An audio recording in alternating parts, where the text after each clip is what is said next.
ध्वज को बुलंद करने वाले मेरे पिता तुल्य युवाओं, आप सभी को मैं नमन करती हूँ, वंदन करती हूँ। जैसे पूनम की रात रोशन होती है, वैसे ही आस आज हर दिल में जगी है। सलामत रहे आपका ये उज्जवल व्यक्तित्व, आपके आगमन से इस आंगन की शान बढ़ी है। एक बार पुनः जोरदार तालियों के साथ उम्मीदवार जी का स्वागत करेंगे। 2018 के अंदर कांग्रेस सरकार ने झूठ बोलकर सत्ता ले ली थी और सभी किसानों को कहा था कि 10 दिन के अंदर कर्जा माफ कर देंगे, लेकिन उसके बाद राष्ट्रीय स्रोत बैंक के आयतन का 1 रुपया भी माफ नहीं किया और उस हादसे में 19,000 किसानों की जमीनें नीलाम हुई और उनमें से कई किसानों ने आत्महत्या भी की और युवाओं को कहा कि हम आपको नौकरियां देंगे, नौकरियां नहीं दी तो बेरोजगारी बढ़ा देंगे।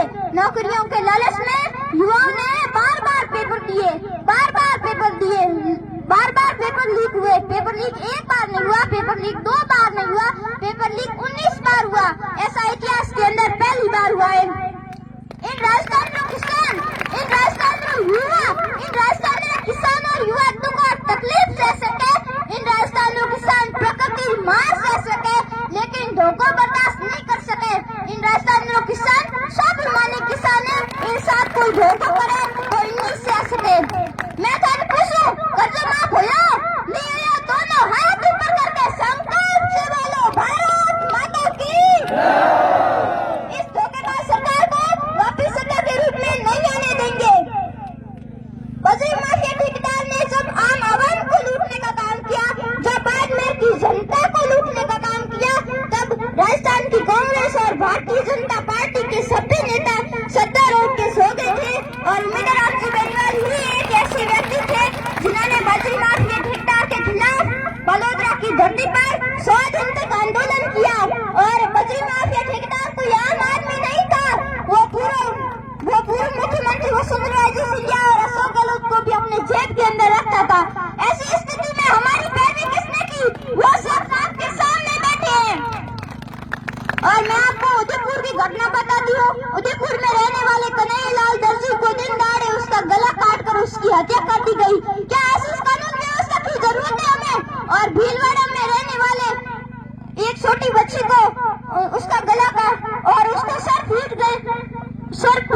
कर उसको सर फोड़ दिया और फिर भी वो मरी नहीं, तड़पती रही। फिर उन्होंने जलते हुए ईंट के भट्टों में डालकर उसकी राख बना दी। क्या ऐसी कानून व्यवस्था की जरूरत है हमें? और हमारे पास के गुजरसर गांव में रहने वाले ओम प्रकाश को दिन दहाड़े पुलिस ने उसको गोलियों से भून दिया गया और उनके भी छोटे छोटे बच्चे होंगे, उनको कौन पढ़ाएगा और उनके भी बूढ़े माँ बाप होंगे, उनकी सेवा कौन करेगा?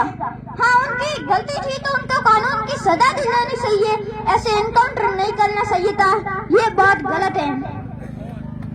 और 2018 का चुनाव था, तब उम्मीदवार जी बेनीवाल हम सब के सामने एक नया चेहरा था, फिर भी आपने बड़ी मजबूती दी, अच्छा वोट में दिया और इस दायित्व की जनता की खासियत है कि ये अपने आप में जागरूक है। किसी नए को अपनाने के लिए इन्हें थोड़ा समय चाहिए होता है, इन्हें ये चाहिए होता है कि थोड़े समय के लिए इन्हें परख लें, उसके बाद इन पर विश्वास करें। तो बाबा जी, आपके परखने के लिए पूरे 5 साल उम्मीदवार जी बेनीवाल ने आपकी अपेक्षा और उम्मीद पर खरा उतरने का प्रयास किया है। और जब 2018 के चुनाव का परिणाम आया तो सबसे अच्छी बात ये लगी कि जिन्होंने जीत को इतने अच्छे से स्वीकार नहीं किया होगा, उससे अच्छे तरीके से हार को हंसते हुए गले लगाया और अपने कार्यकर्ताओं को कहा कि मायूस मत होना, आपने मुझे प्रेम, प्यार और आशीर्वाद दिया है। मैं इस ऋण को चुकाने के लिए आजीवन इस बायतू की धरती पर रहकर इस बायतू की जनता की सेवा करूंगा। इसी संकल्प के साथ आगे बढ़े और उम्मीदवार जी बेनीवाल ने अपनी निजी पैसों से जो शिक्षा के क्षेत्र में नवाचार किया है, वो वास्तव में काबिल तारीफ है और इस बायतू की घोरा धरती में राजस्थान का नया इतिहास बना दिया है। आने वाली 25 तारीख को उम्मीदवार जी बेनीवाल को आशीर्वाद देना है और राजस्थान की विधानसभा में भेजना है और वो दिन दूर नहीं जब ये किसान का बेटा राष्ट्रपति के हाथों से सम्मानित होगा, वो भी शिक्षा के क्षेत्र में। ये मैं पूरे कॉन्फिडेंस के साथ कहती हूँ, पूरे विश्वास के साथ हो चुका आकाश का युग बदलने की तैयारी है, जीत उसी की होगी जिसका संघर्ष जारी है। मैं उम्मीदवार जी बेंगाल को कहना चाहूंगी कि जब आपको हराने के लिए लोग आपके पीठ पीछे साजिश और षड्यंत्र रचते हैं तो समझ लीजिए कि आपकी वर्षों की मेहनत सफल हुई। इन छोटी छोटी बातों को सोचना होगा। इन छोटे मोटे अपने यहाँ के स्थानीय मुद्दे हैं, अपने यहाँ के स्थानीय सब्जेक्ट हैं।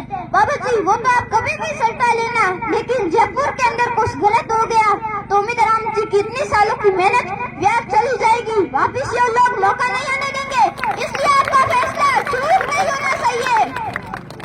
मैं इतना ही विश्वास दिलाती हूँ कि उम्मीदवार जी बेनीवाल पीठ दिखा के नहीं भागेंगे। जहाँ बैतूल के किसानों के बेटों का पसीना बहेगा वह बेनीवाल साहब अपना खून देके भी आपके हितों की रक्षा करेंगे और आपके हितों पर कुठाराघात राजस्थान के अंदर नहीं होने देंगे। और अब मैं समय के अभाव के कारण अपनी वाणी को विराम देती हूँ।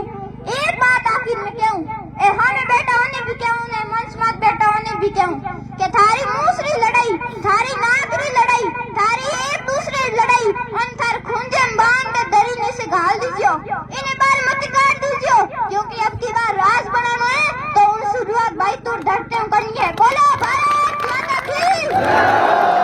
अब मैं बोलूंगी हमारा नेता कैसा हो, आपको भी से बोलना है उम्मीदवार बेनीवाल जैसा हो। हमारा नेता कैसा हो, हमारा नेता कैसा हो। अब मैं बोलूंगी बाबा साहेब के बारे में, आपको भी से बोलना है अमर रहे बाबा साहेब, बाबा साहेब।